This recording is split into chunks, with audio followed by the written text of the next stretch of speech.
Ele cuida, Ele sustenta, Ele livra, Ele preserva os seus filhos. E cada dia que passa, a nossa confiança em Deus ela tem que aperfeiçoar, tem que melhorar, porque nós dependemos dEle. Se não for a intervenção de Deus ao nosso favor, nós já sido consumidos. O texto que nós lemos nesta noite de João, capítulo 4, lemos a partir do versículo 20. É tão importante, queridos, esse diálogo entre Jesus e essa mulher, porque aqui nós vemos barreiras, elas sendo quebradas. Jesus, Ele é aquele que derruba muros e constrói pontes. Porque entre os judeus e samaritanos havia um muro muito grande, o muro da religiosidade, o muro da tradição, da religião. Isso foi construído ao longo do tempo que tornou quase impossível um relacionamento entre judeus e samaritanos. E a gente vai olhar a história, era justamente um povo só. A gente vai observar claramente que nos dias de Salomão era um reino só. Depois da morte de Salomão, Roboão ele assume o trono e ele não reinou de uma forma correta, foi tomar conselhos com quem não devia, e a Bíblia diz que dividiu-se as tribos. 10 tribos se tornou reino do norte, 2 se tornou reino do sul. E a gente vai observar que o reino do norte é a capital de Samaria, reino do sul, Judá. E nós vamos ver ao longo do tempo que em Samaria se constrói templo, se constrói sacerdócio, o povo se tornou um povo mestiço, porque as demais nações começaram a se agregar, fazer alianças, e se tornou praticamente impossível daquele povo construir uma relação agora de um povo só e adorar o mesmo Deus. Quando Jesus ele está ali à beira do poço, essa mulher ela chega e o diálogo começa. E a primeira coisa que Jesus começa a quebrar entre judeus e samaritanos é justamente essa barreira do diálogo, da conversa, de uma proximidade.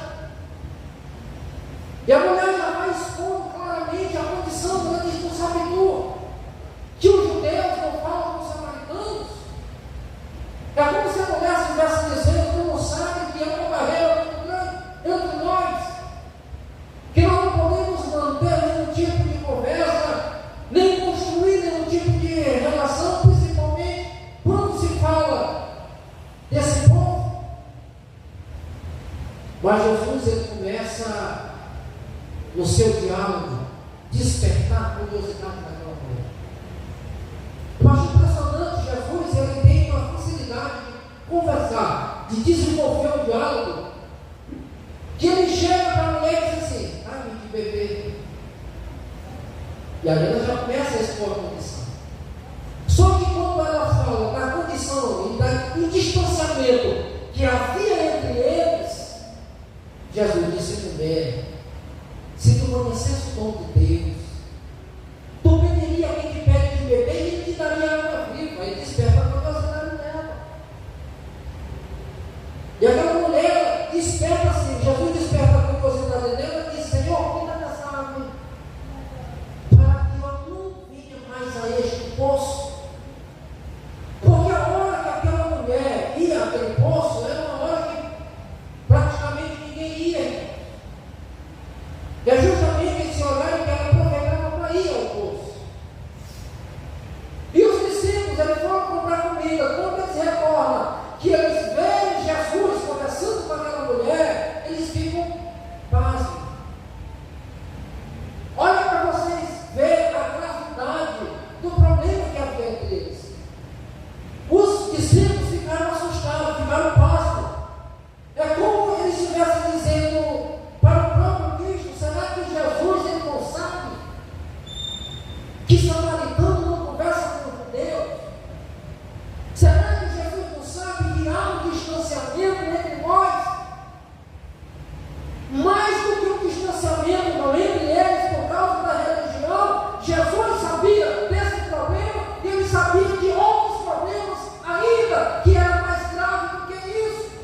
necessidade que ela tinha de um encontro real com Deus.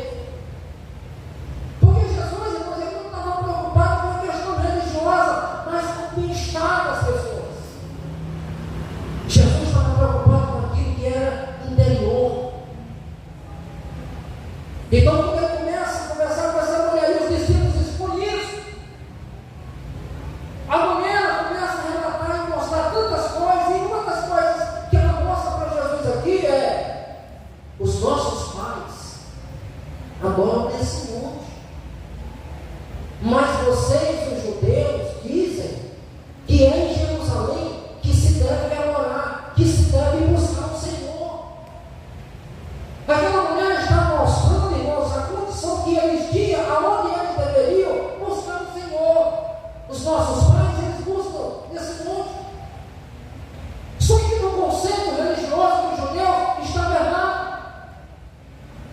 Porque os judeus diziam que somente em Jerusalém se deve buscar o Senhor. E eles não estavam errados nesse posicionamento. Por quê? Porque em Jerusalém foi construído um templo. Era em Jerusalém que havia um sacerdócio. Era lá em Jerusalém que a promessa de Deus, ele, o próprio Deus, que eu digo que somente em Jerusalém se pode construir um templo. O templo verdadeiro, o sacerdócio verdadeiro, somente em Jerusalém que poderia ser construído isso. Então tudo que era fora de Jerusalém, na visão dos judeus, era ilegítimo. Só que Jesus, irmãos, ele traz notícias para aquela mulher de um novo tempo, de uma oportunidade, que agora não era mais no monte e não era apenas em Jerusalém, mas que Jesus está dizendo que agora haveria um novo tempo onde um homem com coração sincero e verdadeiro, ele deveria buscar o Senhor.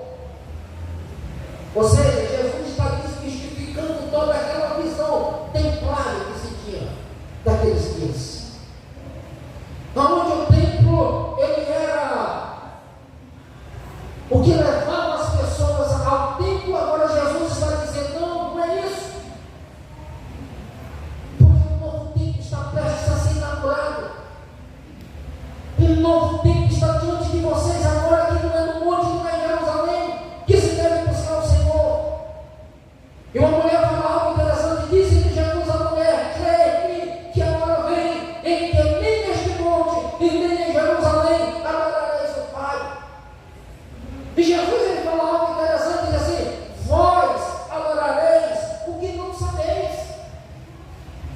Vocês estão buscando, mas vocês não sabem o que vocês estão buscando. O que Jesus está dizendo que a velha tradição cegou o entendimento daquelas pessoas que, em vez de se prestar a Deus um culto, em vez de um culto de louvor e adoração a Deus, com corações sinceros voltados para Deus, se tornou ricos. Vocês estão fazendo as coisas simplesmente pela tradição, mas vocês não estão fazendo mais pela obediência. Vocês não estão fazendo mais pelo comprometimento que deve se ter e o reconhecimento que se deve ter que Deus é um Deus verdadeiro, que Ele é Senhor de toda a terra. E isso vocês se esqueceram de quem Deus é. Sabe por quê? Porque agora o samaritano era um povo mestiço, era um povo que tinha quebrado as leis e princípios. Era justamente isso que Jesus está dizendo: olha, vocês adoram o que vocês não conhecem, vocês adoram o que vocês não sabem. Ou seja, vocês estão buscando por buscar, mas vocês não estão tendo um entendimento de como se deve. Qual é o verdadeiro sentido de uma busca por Deus? Qual é o verdadeiro sentido de servir ao Senhor? Às vezes eu fico meditando a esse respeito. Às vezes nós, quando eu falo nós, eu falo cristão no geral, estamos tão perdidos dentro dos nossos conceitos religiosos que a nossa mente não se abre para aquilo que é mais importante. Porque às vezes o mundo se apega a dogmas e a ritos, a religiosidade, segue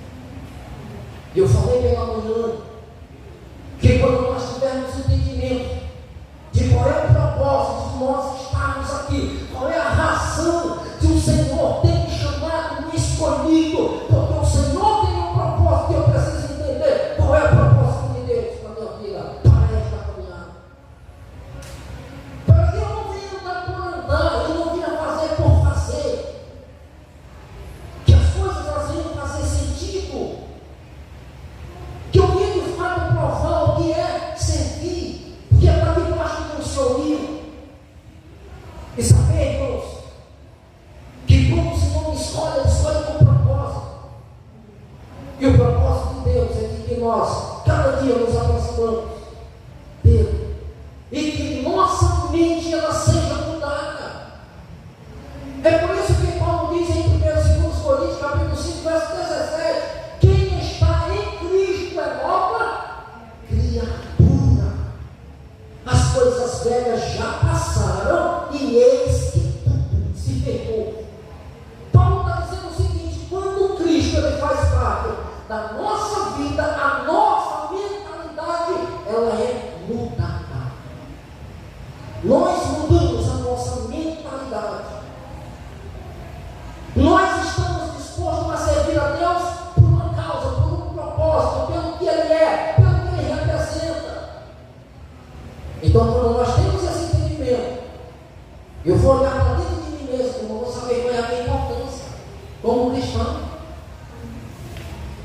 Nós vamos olhar para dentro de nós mesmos e dizer: eu sou valioso, eu sou importante, eu estou aqui pelo propósito. Porque agora eu estou fazendo as coisas com discernimento. É isso que Paulo fala em Romanos capítulo 12.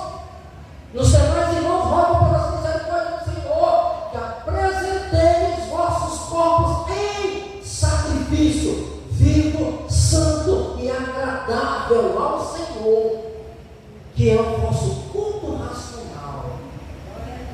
Fazer as coisas com entendimento, com discernimento. Eu estou fazendo porque eu sei o que devo fazer, para quem eu estou fazendo. Louvado seja Deus, porque eu estou fazendo para o Senhor, porque Ele me escolheu com um propósito. E alguém vai dizer: não vai dar certo. Vai dar certo sim, porque o Senhor tem falado comigo.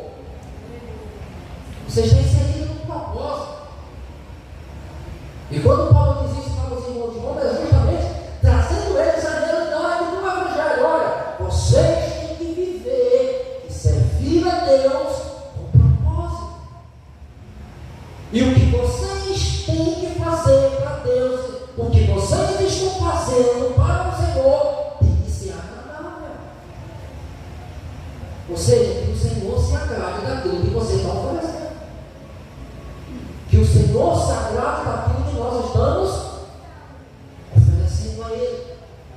Quer ver uma prova, irmão? Se você compreender qual é o propósito que você está fazendo, nós vamos voltar lá no Gênesis. A oferta de Abel e Caim. Um ofereceu, e a Bíblia diz que o Senhor se agradou. Porque o importante, irmãos, no quesito, no que está sendo oferecido, não é apenas o que você oferece.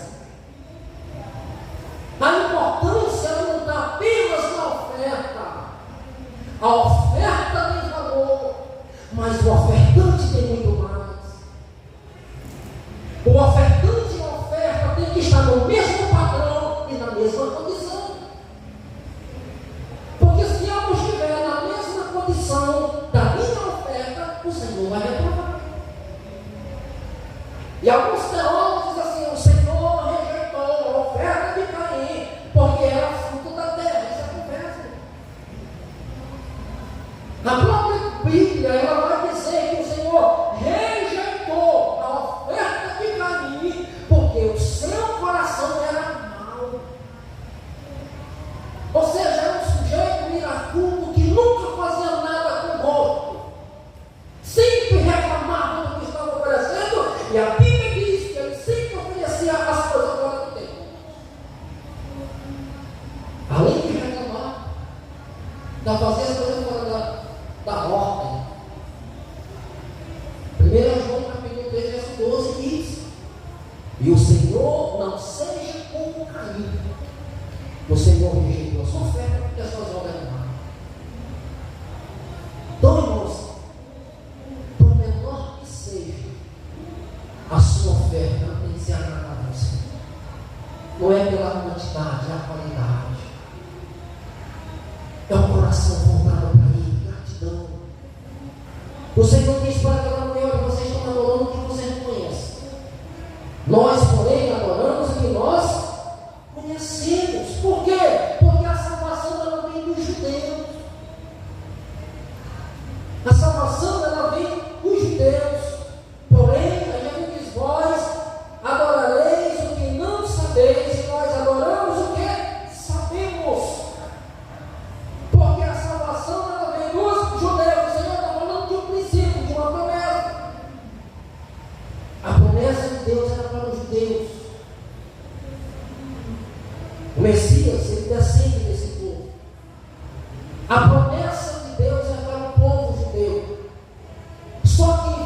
vez de ser farol para o mundo, eles se fecharam para o mundo. O que os judeus, o que era para eles fazer, foi o que Jesus fez. Jesus ele veio para os seus, e a Bíblia diz, mas os seus não o receberam. Mas para todos quantos receberam o Senhor, ele deu-lhes o direito de ser chamados filhos de Deus.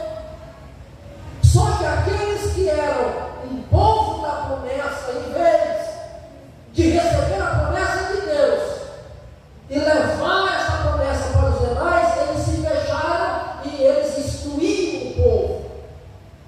Jesus ele vem cumprir o que ele tinha dito que era para eles fazer. Então Jesus ele comia, bebia com pecadores, andava com publicano, com cobra de imposto, e o religioso dizia: quem é esse rabino? Quem é esse mestre que come e bebe com pecador?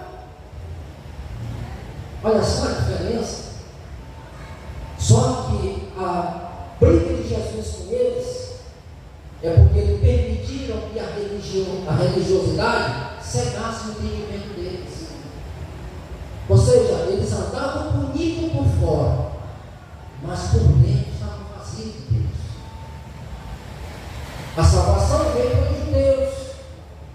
O próprio Jesus mostra: a salvação vem dos judeus. Porém, a hora vem, e a hora já chegou, em que os verdadeiros adoradores adorarão para em espírito e em verdade. Aqui não é fingimento, não.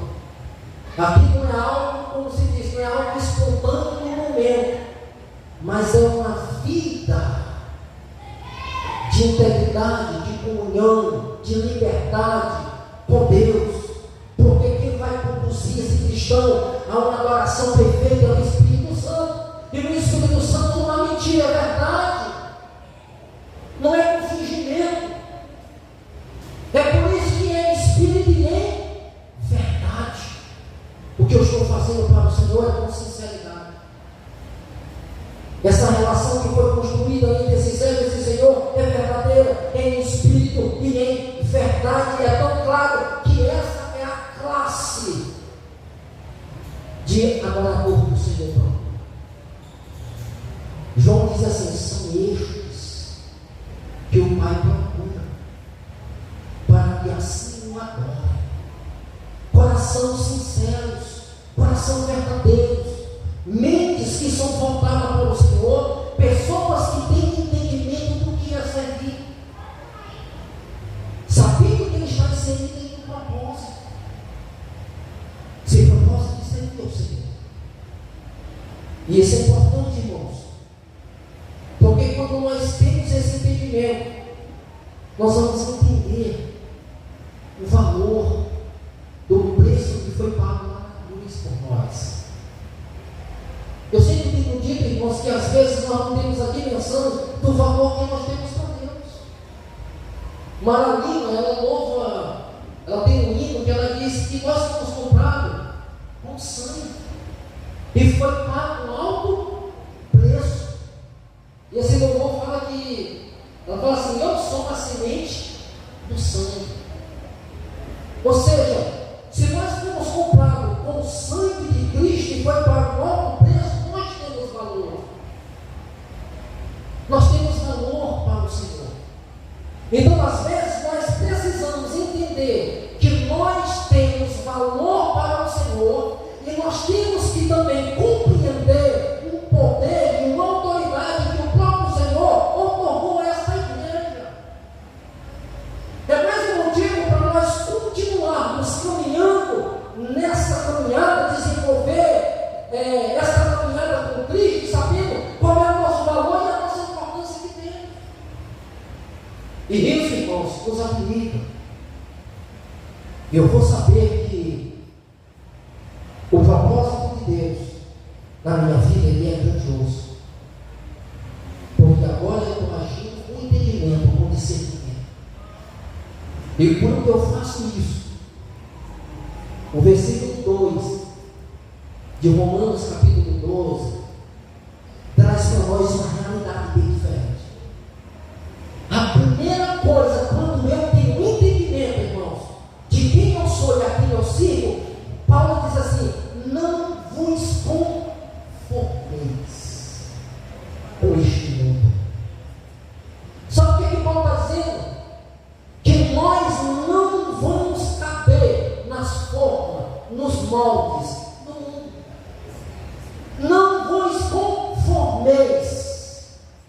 neste mundo.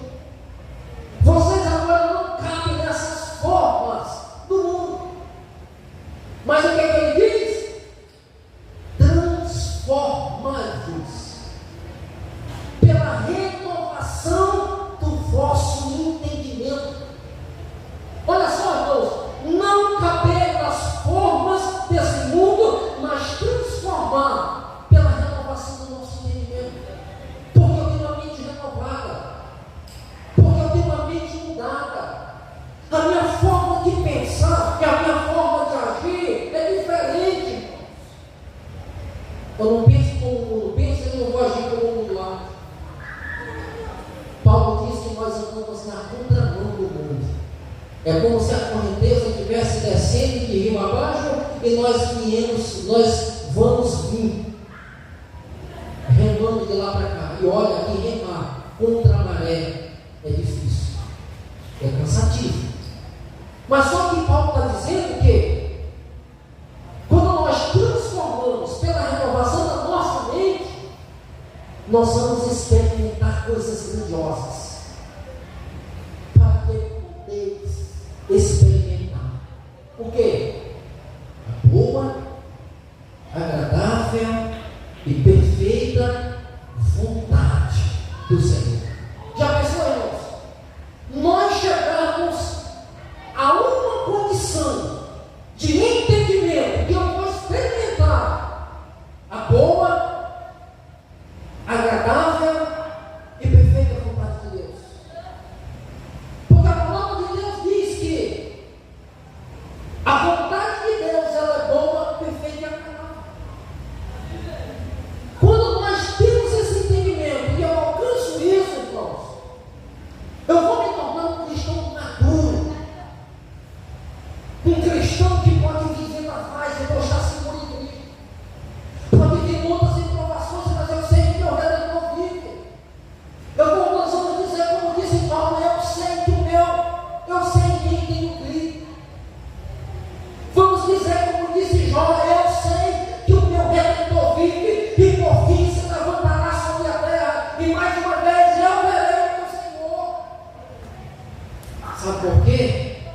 Porque você conhece, você entende como é a boa, perfeita e agradável vontade de Deus. Por quê? Porque a vontade de Deus é boa. Deus, como Pai que constrói essa relação para conosco, Ele quer o bem para os seus filhos. Ele não quer que nós venhamos viver debaixo de um jugo, mas Ele quer que nós provamos de uma liberdade que Ele próprio proporciona para nós. Ele quer que nós desfrutamos de algo que é grandioso, especial, e quanto mais nós nos aproximamos dele, nós vamos ter esse entendimento. A vontade de Deus é boa, perfeita e agradável. Eu conheci um professor que ele disse que ele andava dia e noite dizendo: a vontade de Deus é boa, perfeita e agradável. E às vezes ele passava por luto e dizia: a vontade de Deus é boa, perfeita e agradável. E ele começava a dizer isso, ele disse que ele se alegrava de hora que ele chorava, porque ele às vezes não tinha uma dimensão de quanto que a vontade de Deus era boa, perfeita e agradável. E às vezes a gente precisa desse entendimento. A vontade de Deus é boa, perfeita e agradável. Por que a vontade de Deus é perfeita? Porque Deus é perfeito. E Ele recomenda: sejam perfeitos, assim como o meu Pai é. Se a vontade de Deus é perfeita e Ele é perfeito, Ele quer que nós andamos em perfeição. Ah, mas eu sou falho, mas Cristo está em você. Não se glorie na fraqueza, mas se glorie em Cristo. Tem gente, irmãos, que se gloria mais nas fraquezas. Quando a gente diz assim, fulano tem defeito, ele diz que são muitos.